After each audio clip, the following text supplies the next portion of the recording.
All right, we have some breaking news here on the San Francisco 49ers Report. I'm Chase Sr. Hope all of you out there are getting set to have a fantastic Saturday. I don't know about you, but it doesn't get any better than this. I woke up this morning, had some coffee on the balcony, watching College Game Day, got a good workout in. The college football slate today is sensational. Colorado, Nebraska in that early window. Later on, Alabama, Texas. You have Ole Miss, Tulane. So many great games. And then tomorrow, the first official Sunday of the NFL season. Make sure you subscribe to the channel for daily updates and shows on the Niners. And when breaking news happens, regardless of where I am, I'm going to hop on the mic and bring you the latest. But also tomorrow, make sure you tune in to our Niners-Steelers watch party. Our coverage begins with an hour pregame show at 12 o'clock Eastern, 9 a.m. for those of you on the West Coast. We have some tremendous Super Chat giveaways, audience interaction, live play-by-play, and of course, we'll be talking about that game as it happens in real time. Can't wait to see everybody there. So, the purpose of this video, what is San Francisco cooking up here? What are they planning? Because according to Field Yates of ESPN, the 49ers have restructured the contract of defensive lineman Arik Armstead. This creates almost $12 million in cap space, 11.78 to be exact. Now, the other day, after Nick Bosa signed that contract extension, making him the highest paid non-quarterback in the history of football, 5 years, $170 million, 34 million bones per year, San Francisco restructured the contracts of George Kittle and Trent Williams. That cleared up about $23 million in cap space. And now, after restructuring the contract of Arik Armstead yet again, as San Francisco has restructured Armstead's deal a couple of times already in years prior, the San Francisco 49ers have $41.5 million in cap space. That is the most in the NFL going into 2023. Now, there are a couple of things that could happen here, and this is also why you subscribe to the show and keep tabs on everything that we're talking about here. Because a couple of days ago, after those restructures of Trent Williams and George Kittle, we talked about the potential opportunities and possibilities here. San Francisco could look to make a trade for a player like Brian Burns. They could look to fortify the offensive line. They could be creating some money down the pipe to give Brandon Ayuk a contract extension. You look at the previous history for San Francisco here, and they take care of their own players. George Kittle in 2020, Fred Warner in 2021, Deebo Samuel in 2022, Nick Bosa this year, and it could be Brandon Ayuk next year. On top of that, there are a couple of other financial maneuvers that San Francisco could be thinking about here. They could front load the Nick Bosa contract as compared to backloading it, because by restructuring these contracts of these three veterans, you're kind of pushing this money down the road to help you go all in on the Super Bowl window right now, but then you're paying a lot of money to some older veterans later, and that could prohibit you from building your football team down the line. So you could front load the Bosa deal to kind of help with that, to balance things out from a financial perspective. You could trade for a player and acquire a monster contract and absorb that deal, because San Francisco now has $41.5 million in cap space going into the regular season. You could roll over that cap space to 2024, or you could do a combination of factors here.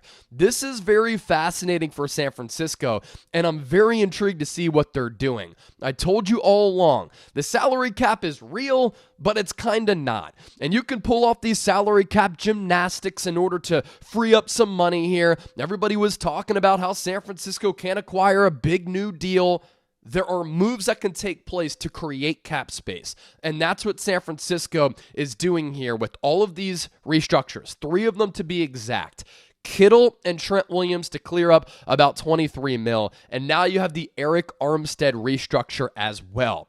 Now, let me know what you're thinking of this down in the comments section. And if you're pumped up now for week 1, I want you to hit that thumbs up icon and like the video. Who isn't pumped up? You have to be juiced that the regular season is now here. We should get more than 1,000 likes on this video right now. As for what we're getting into next, I took questions from all of our loyal subscribers after the Nick Bosa contract extension. Y'all brought the heat. You asked me some phenomenal questions. And really the big topic of conversation, which is even more paramount and real now, is it Super Bowl or bust for San Francisco going into 2023? So coming up next here on the show, a previously recorded video from a live show the other day where I take all of your questions. Stay tuned, hang out. What else would you be doing on a Saturday than talking Niners with yours truly? Those questions coming up right now on the San Francisco 49ers Report. And if you make it to the end of the video, give me a real one down below.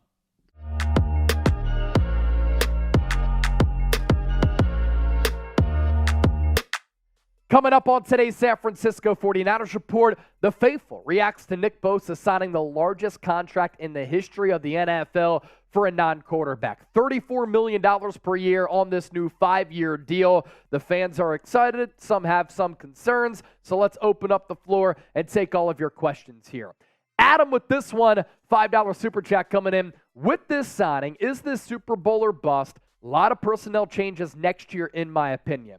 Even before the Nick Bosa contract extension, Adam, I thought that this was going to be Super Bowl or bust. When you have a team that's this loaded with premier players on both sides of the football that you're paying top dollar to, it's Super Bowl or bust. And at some point, I remained confident that a Nick Bosa contract was going to get done on our Tuesday live show. I even said, I think this deal gets done on Thursday. It gets done on Wednesday. But yes, now that Bosa is officially signed and you know that you're going to have him, it is Super Bowl or bust, because you can't afford to pay all these players this much money that much longer. And we all know that this Super Bowl window for the Niners has about, with this core, 2-3 years left before you kind of have to replenish a little bit and restack the cupboard. Mark Smith up next with the $20 super chat. Nick Bosa deserves every dollar of the $34 million per year that he's getting, and we don't have to worry, he will perform. Who's to say that Nick Bosa is not going to perform? I think the Bosa is going to continue to perform because the track record for him in 3 of the 4 seasons that he's been in the NFL, he's been a steady contributor. He comes into the league in 2019, he has 9 sacks for a team that makes it to the Super Bowl. Tears his ACL year 2, comes back in year 3, 15.5 sacks. And then last year, Defensive Player of the Year, 18.5 sacks on just over 500 pass rush snaps. You know, he had 90-plus quarterback hurries. So all he's done is get after the quarterback, be a disruptor toward the opposing offense, and be a fantastic player. And if he stays healthy, he's going to continue to do that. Why I'm confident that this deal can work is that Bosa cares about his craft. He loves the game of football. He's always in tip-top shape. And you can tell he's always looking to get better. And those are the types of athletes that you want to pay and make big investments to. And San Francisco loves him as well. This is the guy that addresses the team every Saturday before a Sunday game. So he's a team captain. He's a leader of this organization. And this is a guy who sets the example for everybody else in this locker room. So he's earned it. There's no doubt about that. And you're always worth what somebody is willing to pay you. Jody Crossman with the $10 donation here. Yay, Bosa Town. My son turned me on to your show, and we watch the content daily. I'm on my way to super fandom. Jody, as well as your son, thank you so much for watching the show. As I like to say a lot, we're not worthy, but we appreciate that so much, and I'm glad for you. It allows you and your son to come together because my job here on the show, provide content and coverage that's insightful, informative, and entertaining. But what I've also loved about sports, and I learned this at a young age, is that sports bring people together, regardless of their background, religious beliefs, sexual preference, color of your skin, anything. Sports bring people together because when you're at a game and the Niners score, you're high-fiving everybody around you. When you're watching a show like this with your son, y'all are coming together, so I do appreciate that support. I also appreciate all of you who show love to the program by subscribing. And I push subscribers a lot because you get more subscribers, more eyeballs, more views. The channel becomes more successful. We're on the road to 100,000 subscribers, ladies and gentlemen. We're at 84,000 plus right now. If you want Niner shows every day like Jody and her son, hit that sub button right now. Steve Peterson with another 10. With both healthy, who is more important to the flexibility of the offense this year? Is it Deebo Samuel or Christian McCaffrey? That is a fantastic question. I always think that running backs are expendable, and I think that running backs are replaceable. Now, in saying that, the whole outlook of the 49ers offense changed last year after the trade of Christian McCaffrey, because once he started, in the 11 games remaining, the Niners averaged more than 30 points per game. And as a runner who can run in between the tackles, has the speed and elusivity to get out to the edge, but also catch the ball out of the backfield and out of the slot, he's an extremely special player. And I said this in the lead up to McCaffrey getting traded to the Niners when we talked about it, because we kind of predicted it, and we talked about the Niners being in the running for him. And I talked about this with Deebo. Don't look at those players as strictly what their position says they are, wide receiver and running back. Look at them as overall weapons, and that's what both of them are. I think that CMC might be more impactful and more important to the team. I think that you can get away without Deebo because Brandon Ayuk is so special. Mike D, 49, Purdy healthy, no more Lance distraction, Deebo in the best shape of his life, Brandon Ayuk is ascending to the next level, Bosa signed before the season starts. I'm glass half full, Chase, LFG. Mike D, I love the optimism there. And this deal gives the organization optimism. It gives good vibes in the locker room. And for this team, you get the best defensive player in the game on the field, ready to play for week 1. And you make good points with no more distractions. When you have distractions and drama, it's a black cloud that just kind of sits over your organization. And for great businesses out there, great sports organizations, what do you not deal with? You never have drama, right? Or at least very rarely do you have drama. It was the drama that broke up the Golden State Warriors in San Francisco. It was the drama that broke up the Michael Jordan, Scottie Pippen, Dennis Rodman, Phil Jackson Bulls. You never want drama when you're operating at high levels of success. And San Francisco has operated at high levels of success. 3 NFC Championship games over the last 4 years, and you get rid of the Lance distraction because it was a distraction. When people are talking about QB3 instead of QB1, that's a distraction. And Nick Bosa holding out for 44 days was a distraction. You get rid of both of them. ABQ Freedom. Could you go over the details of the contract again for those of us that came in a little bit late? Of course we can do that because we have the contractual details laid out and simplified for everybody. So the Bosa deal, it is a 5-year contract. Total money, $170 million. Average annual value, $34 million. Total guaranteed money at $122.5. You compare that with the Aaron Donald deal, and this is how those two deals compare. And this is how Bosa is able to take down Aaron Donald as the highest paid non-quarterback in the history of the game. Bosa gets 5 years. Aaron Donald got 3. Bosa gets more guaranteed money, more total money, and he gets a higher average annual value. So ABQ Freedom, you ask for it, we provide. Thanks for chiming into the show here. Rage Red Light, do you think that Purdy will perform the way that he did last year? He has an opportunity to, and this could go one of two ways. He could regress. He could struggle.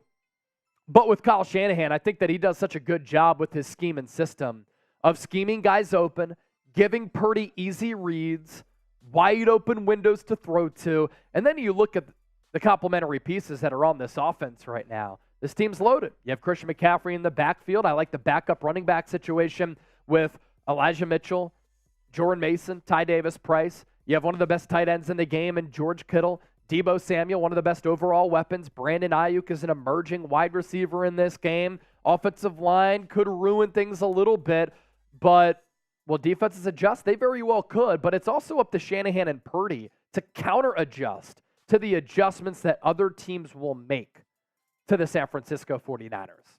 If you want to bet on NFL football this year, no better sportsbook to do it than with our sportsbook partner, BetUS. 125% deposit bonus at chatsports.com/49bet. Promo code Niners125. What that means is you put $100 into your account, you get $125 back, $225 to game with. The average 49ers fan with this, will you be concerned if Trent Williams leaves the offensive line? If he leaves the offensive line or he gets hurt, that could spell disaster for San Francisco. That's the blind side for Brock Purdy.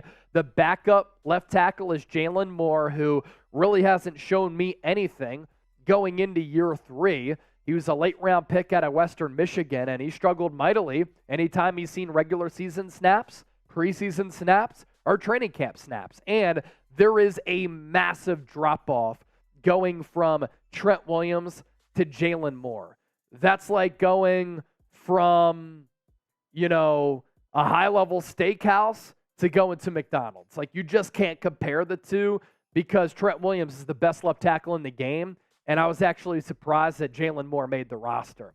The real one, John Wallace. So what will the starting defensive line look like? Is Arik Armstead part of that starting defensive line? Yeah. So it's going to be Drake Jackson at one defensive end spot, Arik Armstead, Javon Hargrave, those are the two defensive tackles, and then Nick Bosa as the other edge rusher. Cleveland Ferrell will be one of the backup defensive ends.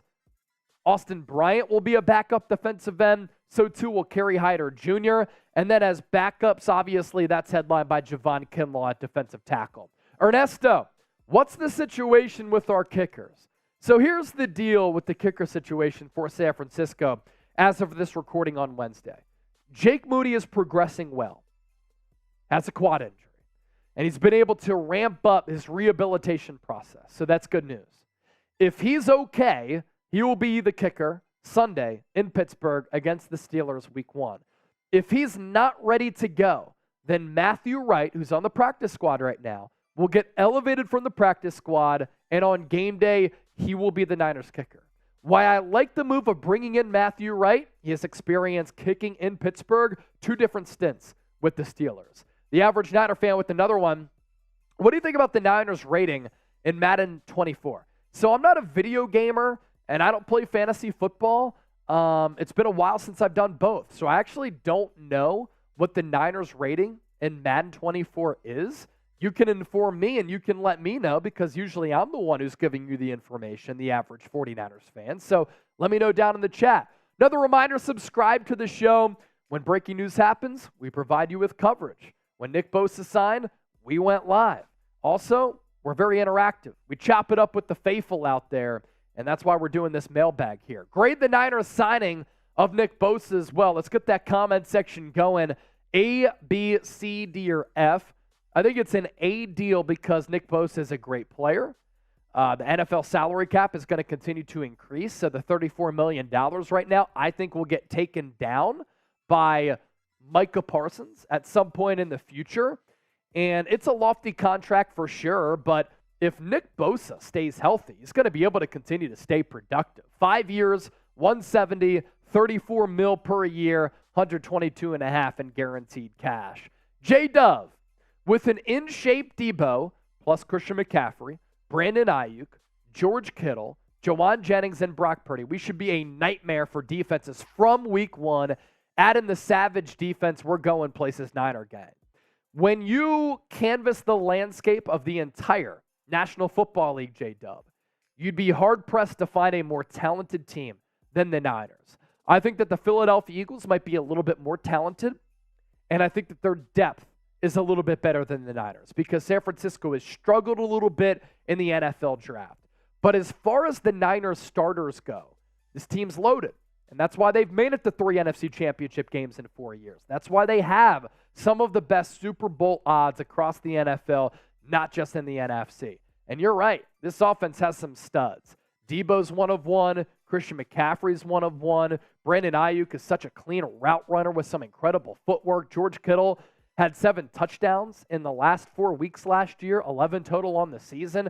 Jawan Jennings is a great third-down wide receiver out of the slot who makes clutch play after clutch play.